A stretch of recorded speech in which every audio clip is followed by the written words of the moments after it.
Let's do it, Jesse. Let's move on to our games recap. Once again, your thoughts and feelings on these games. Let us know at @CMPerfect_AFL. Again, Insta, YouTube, Spotify, Apple, Amazon. We're all over the place. So, Jesse, let's get straight into it, shall we? Was there any? Well, before we do that, let's calm down. Let's calm down a little bit. And by we, let me calm down. Yeah, Mister, I want to make it a perfect cut for the YouTube. I can make it work. I'm just full of beans tonight. I don't know what's got into. You are up and about. You're going to be great fun in Just the Tips. Oh, goodness me. I wonder which club I'm going to force into winning this week. Listen here, Long Miller. Oh, God, could you imagine? Look, now I've lost my train of thought. What were we talking about? I said calm down. Oh, that's why, Jesse, because I wanted to ask you, what were your thoughts on this round? Your thoughts and feelings?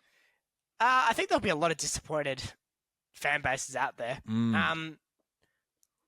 My overall thoughts is, wow, there is a divide this season. Yeah. And that divide is in 9th spot. And although 9th and 10th are equal on premiership points on the ladder, and we will come to these teams as we go through, the divide between them in terms of quality is as stark as I think we've seen in a while in this competition. Last year, we were talking kind of 3 almost divisions within the competition. Yep. We've tried to make it contenders, pretenders, the rest in the trimester. I don't think we can even do that. No. I think it's teams that could play finals, and there's 9 of those, and teams that need to start considering the best draft pick possible or best trade options possible for the next season. Because we can't do that anymore. Melbourne ruined the fun for everyone. Although if you say fun and Jack Watts and Mark Jamar in the same sentence, you may accidentally spontaneously combust a Melbourne fan somewhere. And given they're probably on a tram right now going back from the Queen's birthday or the King's birthday game, I don't think that's going to be a good result. They don't need that extra little tipping point. No, that's for sure. But that is my overall thought, and that's actually reflected in the betting odds. And we won't kind of marinate on this too much, but right now, 9th place Dogs are $10 in the market to win the premiership. 10th place Essendon is $251. The only teams below 251 from 10th or lower is Melbourne on 151, and for some reason Carlton on 51. 51 for Carlton. Yeah, that seems wow. That seems a bit odd. Easy but money again, for remember, sports bet there. keep in mind though that odds are often more of a reflection of weight of money. Yep. So it may not be a true reflection of probability. It may just be a case of big liability for Carlton, or big liability for the bookmakers if Carlton win the premiership, because the Carlton fans just really got on board at the start of the season. Yeah. And then Richmond happened. But no, that is my overarching thoughts at this point, Liam, is that there is a huge divide in terms of quality. And that quality extends to the coach's box, I think, as well in a lot of these cases. And that's probably not fair to guys like Alistair Clarkson. I'll even throw McQualter in this out West Coast. You know, they're quality coaches. But 10th through 15th, with the exception of one coach in there, and there's a premiership coach in there that I'm not including in this list, tactically they're just not here at the moment. They seem to be on a different planet to the guys at the top of the ladder. It is a bit of a, like, this week I think I noticed more than any other week that chasm as well. Because you said this a few times through the year, and then some of the games I was watching this weekend, I was very angry I had to watch them because they were terrible games of football. And let's preface this by saying we're not having a go at the clubs, because there's a game that I will be having a go at 2 teams. We're not having a go at the clubs individually. We're having a go at the 22 they're putting out there because they're bad. Yeah. And that's honestly, that's as nice as I can be, because a couple of these games, in terms of the basics, and we'll say Essendon, were poor, and there's been a big hoo-ha about Essendon having a lot of key defenders out, and that's fine, but not matching up one-on-one and allowing Carlton players just wander around in the 50 by themselves, that's not a players are out issue. That's why are you not going near them? You're on the field. Yeah. Go and defend. I think there'll be a few teams this week that I think we'll have to have a bit of a closer look at, that is for sure, Jesse. But we'll save that when we get to Sunday's games. Or Saturday. When was it? Who Sunday. can remember? I can. Can I have an extra point in the quiz for that? You can. 12.5 out of 6. Well Thank done. you. Out of 6. Okay, let's move on. Lest I make another mistake. Let's move on to Thursday night football.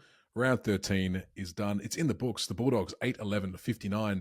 Defeated by the Hawks, 12-9-81. We haven't done it for a while, Jesse. Shall we? We shall have even more yelling to celebrate. Me too, apparently. Fun. Hawthorn win. Fun. Hawthorn win. Oh, much needed for the Hawks, that one. My goodness gracious me. Much needed for the Hawks. And a little bit of a trip up by the Dogs, but is this just a case of the post-bye blues, Jesse? Potentially. I do think this is a difficult matchup for both sides, given they have a lot of overlap in the way they like to play. This is disappointing for the Dogs because the Hawks were coming in pretty wounded. These are the games they've got to be winning. I think they'll be in the 8. I wouldn't be too stressed about that point. I mean, one of the 9 teams has to miss out on the 8. That's how maths works. Yes. I don't think it's going to be them, though. I think pound for pound for the next almost third and a bit of the season, I think the Dogs will be fine. For the Hawks, though, I didn't think the Hawks were in real danger of completely slipping out of that 8 as well, but they did need to stabilise if they want to be a real threat in that top 8 battle, and they've done that here with a really strong win. Marbia Chol has been a phenomenal get for the Hawks. He's coming to be a backup ruckman. He's ended up being a star key forward, and his work rate has improved demonstrably.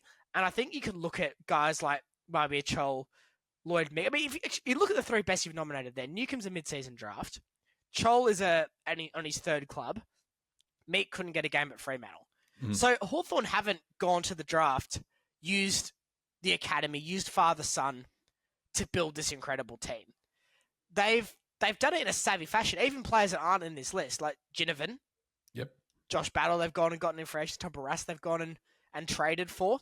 They've built an attractive destination to bring in players, irrespective of whether they're currently best 22 or have the potential to be best 22. And it's working for them. And no one can deny, looking at this Hawthorn side, even with 3 tough losses against 3 very good sides coming into this week, that there is talent here. And there's not many coaches I put above Sam Mitchell tactically. I probably have to put Fagan above and probably McRae, because of the fact that they've won premierships in the Stand era and they're also 1-2 on the ladder. Right now, there's going to be some very upset Tigers fans. I wouldn't necessarily put Hardwick ahead of him at this moment in terms of who I'd want coaching my side from round 14, 2025 to the grand final. I don't know if I'd put Hardwick in that bracket. Obviously, historically, yes. Chris Scott is probably a shout as well. I might actually just X Scott ahead because he's done it for so long across different eras. Yeah. But you're probably ending your list. I mean, it's not Longmuir, I can tell you that for sure. So, you're really talking an upper echelon coach here, and a guy that has the potential, I think, to go down as one of the coaching greats. Yeah, hard to argue with that, Jesse. I think the Bulldogs will be fine. I think they'll bounce back just fine. I think it's the Achilles heel for a lot of teams, I find, the bye. They've also got a game in hand as well on Hawks, Giants, Fremantle. They'll be fine. Right? Oh, they'll be fine. They will be fine. Yeah. Be fine. Let's move on to Friday night footy. This is the game. This is the game for the Crows. They needed 10-8-68 to Adelaide, defeating the reigning premiers, the Lions, 8-15-63 in what was quite a wet, slippery game. And that's putting it lightly. There was a few wet, slippery games this weekend. It was raining all over the country, apparently. But holy moly, did the Adelaide Crows solidify their credentials with this win? Just a gutsy old win. What do you reckon, Jesse? I love this. Yeah. I love this for Adelaide because the Crows are an odd one, because even when they're very good, a la 05-06, when they were an excellent home and away side in those seasons, but Sydney and West Coast were always just that slither better. Adelaide never seemed to have that peak period of being the best club in the competition, even though I think they did finish on top of the ladder in 06. They never really come across as that. And they're probably not going to this season either, but gee, they can hurt you. Oh, yeah. And they can barge their way into a grand final off a home qualifying final and a home prelim final if they can secure top 2. Right now, they've got to catch the Pies and catch the Bombers to do that. The Bombers? The Lions. Oh, dear. That's all right, Jesse. That's okay. That's my one for the season. I was so fish shaking about that quiz that it's thrown me off my game. Look, it's so good to see for Adelaide. They clearly can take it up to them, and the fact that they can still surge and score quickly, even in torrid conditions, having played poorly or not, certainly offensively poorly for 3 quarters, that's a big tick for them. Well, that's the thing I was going to say. Like having 5 unanswered goals in the last, it's a weird kind of dichotomy, right? Good teams just smash everybody, but good teams also know where to turn it on and just charge back and get the job done. They were out of this at 3/4 time, especially in those conditions. You wouldn't put anyone on 5 goals for a final quarter or however long it was. But in those conditions to do that, it shows that they've got what it takes this season, I think, Jesse. And I'm intrigued to see where the rest of the year goes for the Crows. Anything else you'd like to add about this one before we move on to Saturday? Brisbane will be ruining this because this is top spot gone now. This is such a missed opportunity for them given the position they had and the chances they had in that final quarter. You know, as good as for Adelaide as it is, I do think there's damage in this loss for the Lions. Normally, I'm fairly equivocal when it comes to good teams losing games, and we're not throwing the Lions out of the four for losing this game by any stretch. But I do think this is a really disappointing result for them, and not something they can be allowed to be seen as a weakness of the football club heading closer to September. Absolutely. All right, let's move on to Saturday, Jesse. This game. Yeah, at the MCG, the Tigers 4-12-36 being beaten soundly by the Sydney Swans 11-14-80. I think like every 4 or 5 weeks we say this about the Tigers. It's just brutally disappointing. Like it's just like it's almost like they've got their curve is this: promise, and off a cliff you go. And you know this is a good win for the Swans. Obviously they needed it. Get Coxie a little bit more confidence in what he's doing. Granted, it's against a lower side, only just on the ladder. But I don't know. The not good for the Tigers. No, and a real regression against a bad side too for Richmond. That they'd be looking at this going into the game and thinking, we're licking our lips here, boys. This is a great opportunity. Sydney have shown nothing all season. They've still not really scored, despite how poor Richmond were. They've still not. We did the 90. They did the over 90 under 60 comparison a few weeks ago. They've still not cleared that metric, so they're still actually not playing that well. You've said the finals lights are on. Well, here you go. Like Globe punched out. Not happening. Sydney have no chance of playing finals this season. It won't happen. I sometimes chuck little Easter eggs in there to see how much of the key takeaways you read. I'm glad that you saw that. Well, hang on. Actually, I'm going to even do one thing better for you. Oh no, he's gone. Where's he gone? Are you happy now? Because that's the light's off. It's not happening. Okay, good. Jesse's just turned the light off and he's come back in. I need a clicker for that. Yeah, you need a clapper, my friend. Is that going to go in the Instagram edits, Liam? Me running around like a. You turning the light off and calling it a bit? Yeah, why not? I'll chuck it in. Well, you got to include the pre-context, otherwise it's not a bit. It's just me doing something weird. I'm not against. Or being very energy conscious. Well, it's true. Well done for you. Although having you lit just by your computer screen was quite interesting. Quite ominous. Very ominous. Very ominous indeed. Look, we've started talking about anything else. Should we move on to the next game, Jesse? Yes. Okay, let's go. So I did the colours. How nice. Geelong 9-7-61 at GMHBA defeating the Gold Coast Suns 5-7-37. Geez, if the other game was wet, this one was an absolute deluge. 29,000, just shy of 30,000, still got out to Geelong to see the game. Simply put, the Cats handled the rain better at the end, really. That's pretty much all it comes down to. I think they kicked away. It's quite close, quite a low-scoring affair, but they put them away late, Jesse. Yeah, they did, and I think Damien Harvey's comments was effectively he's really disappointed to have lost the game in the manner that they did, which I understand, but this is a very good side. And if there's a team I could avoid playing wet weather footy, it'd be Geelong. It just seems like the perfect opportunity for a side like the Cats to shut down an exciting football team. I doubt we're going to get a torrential downpour in late September. True. So maybe it could happen. We've had Oaks Days at Flemington in November, just about rained out. There you go. In the past, so it can happen. But look, I would be surprised, and I certainly think for Gold Coast, it's not worth panicking over in that context. It's also a very different Victorian rain to a Queensland rain as well. And I know we're getting very in the weeds here with excuses for the Suns. It's not as fat, Jesse. It's not fat rain. It's a different rain, but look, they'll be disappointed. 5 goals isn't going to cut the mustard in terms of winning just about any game in the AFL, unless you're playing Richmond this week, apparently. Well, then they kick 12 points, so you're still relying on some minors as well. So look, they'll be disappointed. The Suns, for Geelong, this is perfect. I mean, they played the conditions better. They shut down a good side. They strangled a good side, really, and they did it without their best player. Lots of positives there. Yeah. No, it's hard to argue. Geelong keep on keeping on. Let's keep doing what they do. It's Suns. What do we think about the Suns? I know you said that we're not too worried about them just yet. One more year. One more year. Yeah, so not this year. You reckon they're not going to make finals this year? No, they'll make finals this year. in terms of contention. Oh God! Imagine if they missed again. Just got an absolute. Unless something goes completely pear-shaped in terms of injuries, I can't see that happening. I would like to see it. I'd like to see it because there's teams below them who are worse, significantly worse. At the moment, maybe. Yeah, and Giants. Well, yeah, we'll talk about them in a second. If not right now, yes. Let's move on to the next. Oh, I should check, Jesse. It's almost like a segue. That. Anything else to add for this one? We can move on. That's okay. We can move on. Okay, we'll move on. At Manuka Oval, 7-8-50 to the Giants, being beaten by the Port Adelaide Power 9-12-66 in front of just over 9,000. Cold, wet, miserable. So it was a Saturday feature. The weather, yes, it was all over the place. However,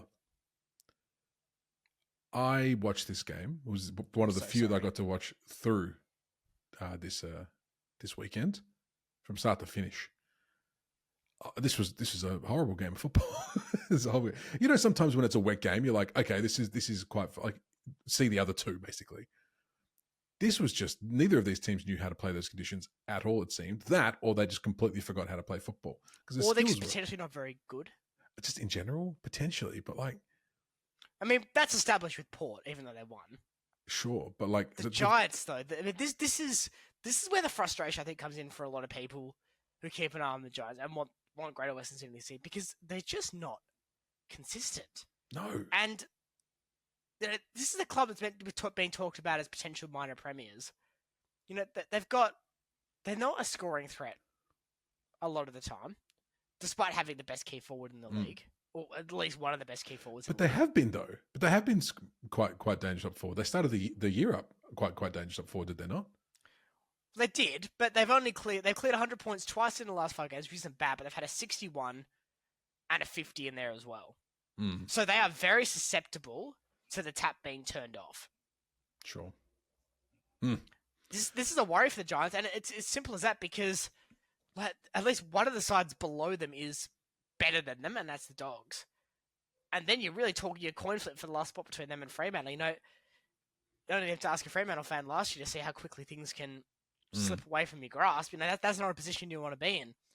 No. If you're Adam Kingsley going into the finals, I keep thinking back to David King's comments about a month ago where he called them impotent, and he kept going about they can't hurt you, the Giants. And you look at games like this and you see he's right. Yeah.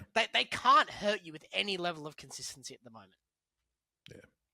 Bit of a concern for the Giants. I think they've... It's a huge concern. Like, this is a team that's meant to be hitting their peak and being a top 4 contender. Yeah. They've won 3 out of the last 5. That's great.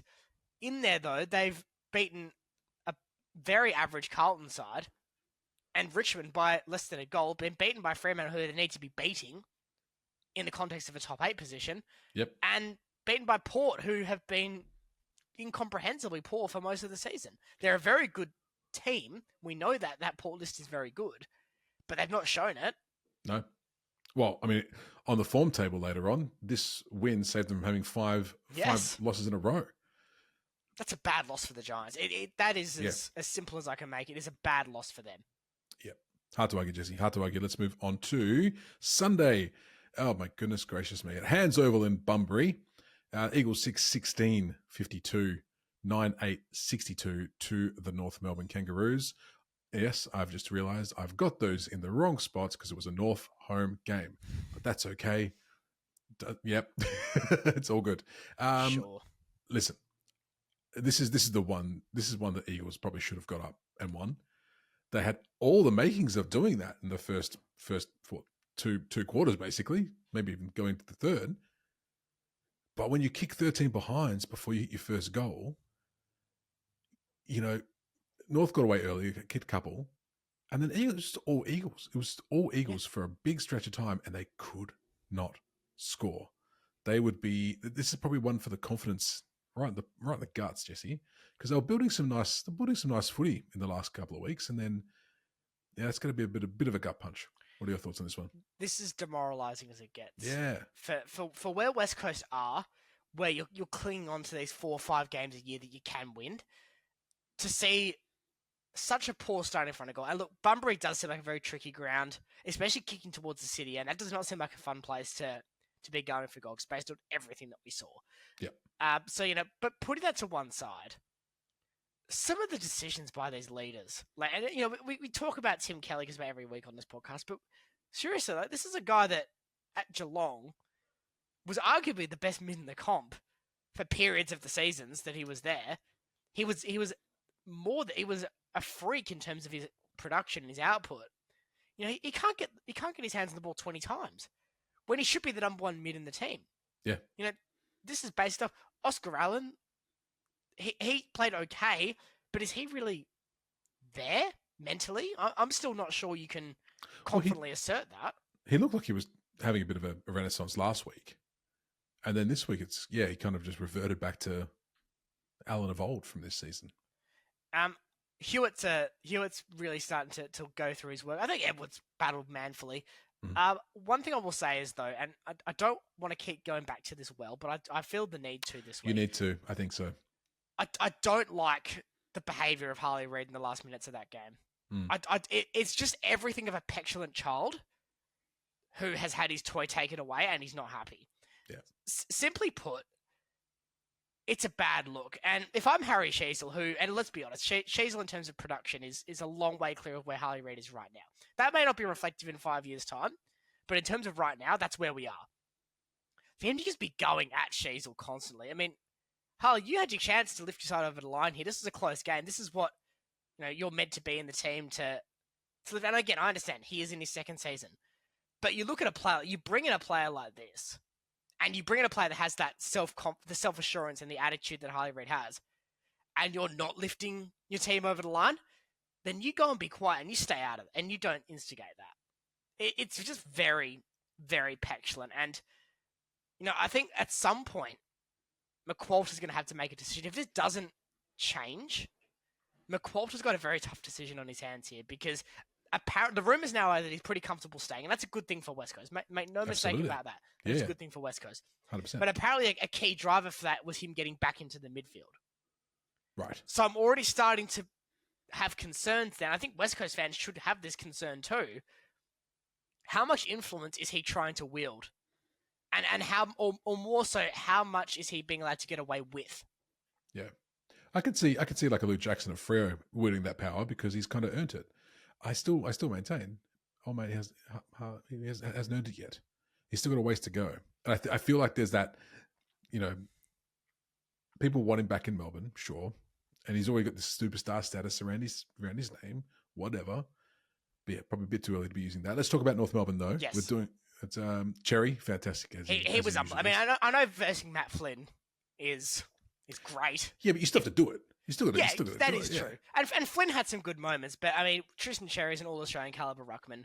Yep. Matt Flynn isn't, and that's fine. Like, I wouldn't say Matt Flynn is the worst ruck in the competition, but in terms of it's not a linear graph of quality from 1 down to 18. There are big jumps, and I think we saw that on Sunday. We saw that how good Tristan Cherry is, and how an AFL standard ruckman in Matt Flynn, but maybe not one of your top half in that regard, can just be dominated. Yeah, 100%. 15,000 roundabouts at Bunbury for hands. Good turnout for a country game. I thought it was great. Yeah, that's fantastic. And more importantly, I think the oval and the facilities, I think it was superb. Yeah. Hopefully, they get a better game next year. All right, let's move on to. It'll probably be Freo the next year. Seems like it's only fair. We're there next year. Yep. Yep. All right. Let's go to the next game. We've got Sunday night at the MCG. King's birthday eve, because everything needs an eve. Carlton 11-12-78. Beating the Bombers 11-4-70. Yeah, again, we bring it up with the Bombers all the time. They've got to play 10 out of 10 to win against a team. Carlton definitely weren't at maybe 6 or 7. Bombers are probably about the same. very even match, but the Bombers just can't seem to get it done, despite Carlton doing everything they could to give it to them. They got off to a flyer, Carlton. I texted you at one point and said Carlton by 650 points. You did? I did. Late in that first quarter, it looked like Essendon may never score, and Carlton may score 80 million goals. Exactly right. And then as soon as I text that, everything changed. Let's start with the first quarter. That defending in the first quarter by Essendon was disgraceful. This is what you're talking about before. And there's no way around this. Yeah. The defending in the first quarter by Essendon was not AFL standard. And I don't care who's out. Allowing 3 Carlton players to be stationary in the attacking 50, unguarded, while the ball's coming in, is not acceptable and will never be acceptable at this level. And Brad Scott's simply got to sort that out. Otherwise, there's legitimate concerns about his ability to get this side where they need to be. Yeah. That just can't happen. No. I mean, they did sort it out eventually, but, but what if you give a head start away to a good team? Well, that's it, yeah. Like it did to the Dogs. Like, good Lord. Yeah, 100%. Carlton, what are your thoughts on Carlton? Carlton are in an awkward spot because, unlike Sydney, I do feel like the light is on. It is very dim, and you can't read a book. You probably can't even see the furniture. Okay. For a lot of it, very dim. But the light's on. You talk about energy, electricity, efficiency. Mm-hmm. Carlton are the poster children for that at the moment. The light is on, technically, but they just struggle to put teams away. Yeah. Carlton's problem isn't their top end. Their top end is very good. And even when a guy like Cripps has an off night, players like Walsh, Walsh is a bit stiff to miss out on your best, but I do actually agree with the 3 you've put in. But Walsh, Chera, DeConning, those guys step up. Wiedering had a fantastic game as well down back too. But their bottom end is what kills them. And so too top heavy. I think so. And I think we saw a prime example of a McKayla's Carlton forward line can work. And I think they've got to pull the trigger on that. Kerno's got 2 Colemans. I know Mackay's got 1, but Kerno's got 2 Colemans. He's adjusted better to the way the game's been played now than Mackay. I think they've got to pull the trigger. And we think Carlton, you think Kerno. Yeah, absolutely. Put that on a shirt. There you go. I think Jesse Mollop had a great game too. I think there's real potential for those two to become a dynamic duo, that being Kerno and great. Mollop. Yeah, I like Mollop. He's a good little player. For our Next Gen Academy graduate as well, Jesse Mollop. Oh, and we didn't take him? No. Oh, okay. So don't tell St Kilda. Yeah, yes. They'll be upset. Actually, they'll probably be happy, but then also upset that a different Victorian club got the benefit, and then they'll just blame Gold Coast for that. Yeah. Because that just seems to be what happens now. Look, again, I mean, Essendon, Zach Merritt not attending a lot of centre bounces was odd. I don't know whether that's an injury concern or what the go is with that, but he's clearly your best player. Darcy Parish got a lot of touches, but he doesn't hurt you. He's not a damaging player. I think he might have gotten 49 in that. It might have been a dream time with the G, which is why I put him in for the who got more than Bailey. I will go and fact check this later and find out how many he got. Because I know he got very high 40s. But look, I don't see how either of those teams could be taken seriously in finals. But with Carlton's draw, you've got to give them the possibility of making it. And they've got, I think, North twice. They've still got to play West Coast again, I'm pretty sure. Oh, really? Oh, goodness. It's a good draw, and they've got North once, so North and West Coast again, having already played. Yeah, I got you. So it's a good opportunity for Carlton, and if they don't make finals, I think this could be a real bloodshed year for senior coaching in the AFL, because right now there's a lot of clubs, and we can go through them if you'd like, but I think the Giants are probably in this bracket. Very briefly. I think the Giants are in this bracket, the Bombers are in this bracket, Carlton are in this bracket, Sydney are in this bracket, Port are in this bracket, although that one's already confirmed, where they have got to be sick and tired of not hitting the potential of their lists. Well, Sydney aren't going to do anything just yet. Coxie's only just got there. But, hey, I guess... No, but the thing is, why risk doing further damage? Why risk letting Chad Warner walk when his contract expires in 27? Why not just cut your losses and move on? Hey, this sounds like a good deep dive. Shut up. It does. We can use this for fodder later on. We can talk about it. Do you want to do coaches next week, Liam? We can do Would coaches you like us next to week. do coaches next week? Tell us. Yeah.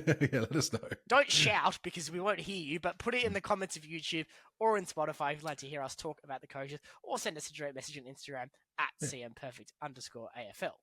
Absolutely. Or shout in the messages, all caps. Let's move on to today's game, Jesse. Boom. Round 13, the big It's very freeze. cold in here with the Yeah. Do you like graphic. that? Like you wore long sleeves. Yeah, I know, right? You're wearing short sleeves, aren't you? No, these are long sleeves. Oh, it's like a little skivvy. You're like the yellow wiggle right now. How fun. I just got this for $2 today. It was a pretty good op shop find. That is a bargain. A much closer game than I think most were expecting. Melbourne 10-11-71 going down to the Magpies 11-6-72. A one-pointer.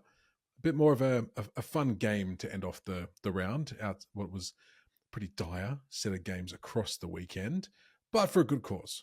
I think everyone got around Neil today. And hey, it's nice to see. Very emotional day today, Jesse. Very emotional day. But do you want to say anything on that before we talk about the game itself?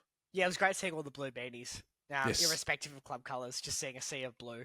I'm not a beanie guy, which always makes me feel like I'm, a bit disrespectful to the cause. Like, oh, why is this idiot not wearing a blue beanie? I just don't like beanies. If they made a cap, I might wear it. If they made a t-shirt, I might wear it. But they make beanies, and I don't do beanies because they make my ears feel weird. Fair enough. You got a good head for a beanie though, Jesse. I must admit. Just give it a crack. Make your ears. Wait a second. Make your ears feel weird.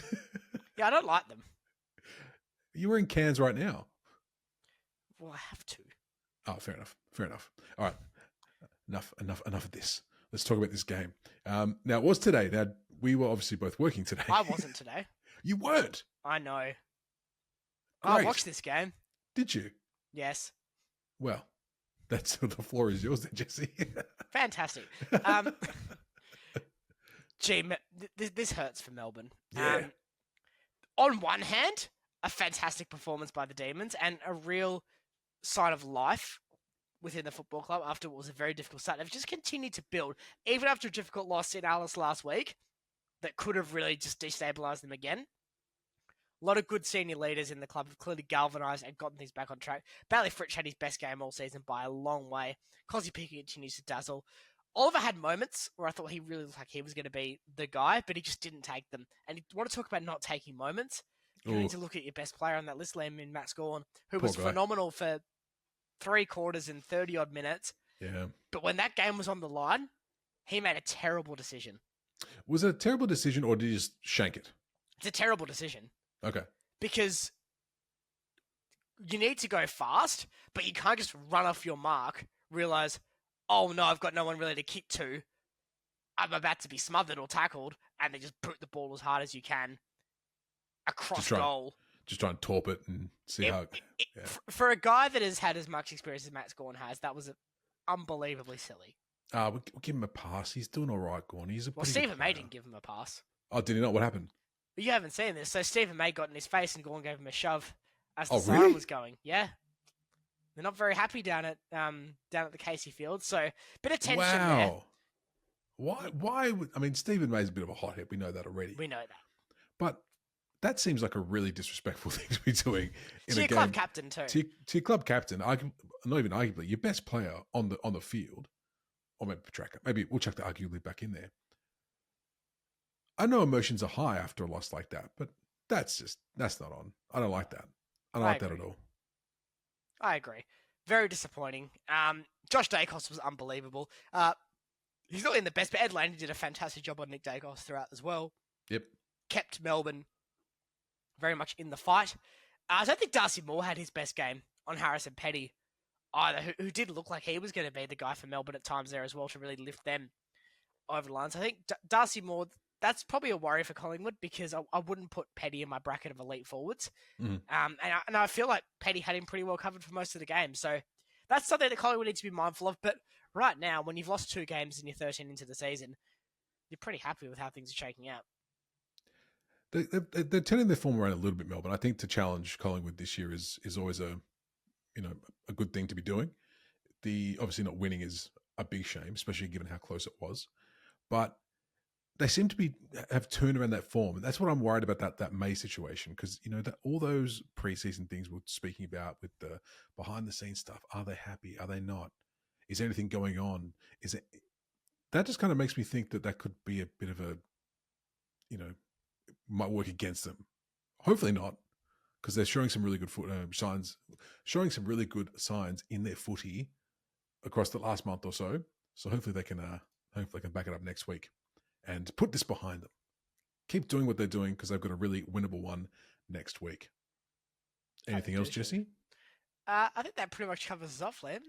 For what was a fun episode of the Centimetre Perfect AFL podcast. Bit of trivia, bit of running around the grounds from Canberra to Bunbury and everywhere in between. And a Tasmanian ground. I wonder when that stadium's getting built. But I think, Liam, it might be time for us to go. Yeah. Would you like to do the send-off this week? No, I would not. Jesse, send us home. Thank you.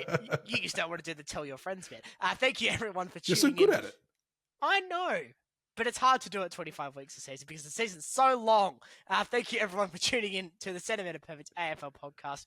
Make sure you like, share, subscribe if you are on YouTube. If you're on one of the preferred podcasting platforms, a review is always much appreciated. But the best type of review you can give us is word of mouth. So tell your friends, tell your family, tell the sales attendant when you're buying your big freeze beanie, because I'm too much of a beanie snob to do it. They should be listening to the Centimetre Perfect AFL podcast up to and including while on work time selling the beanies. Until next week, we'll see you soon. Bye, everybody.